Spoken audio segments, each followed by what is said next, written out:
Hi friends, Indian హిస్టరీలో pre historic పీరియడ్ని 3 పార్ట్స్గా divide చేశారు.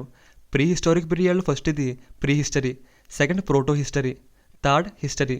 ప్రీ హిస్టరీ అంటే ప్రాచీన కాలం ముందు జరిగిన చరిత్ర, అంటే సమాజం ఏర్పడి రాతపూర్వకంగా ఎవిడెన్స్ లేని దాన్ని ప్రీ హిస్టరీ అని అంటారు.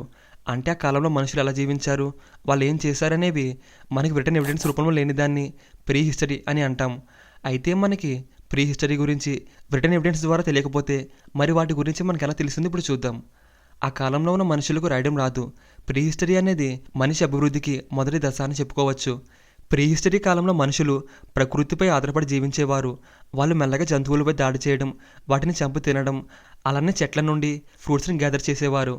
అయితే ఆ కాలంలో మనుషులు జంతువులను తమ ఆహారంగా మార్చుకోవడానికి రాయిని ఆయుధంగా ఉపయోగించడం ప్రారంభించారు. వీరు గుహలో నివసించేవారు. అలా వారు యూజ్ చేసిన ఆయుధాలను బట్టి మరియు వారు నివసించిన గుహలను బట్టి మనకి వీరి గురించి తెలిసింది.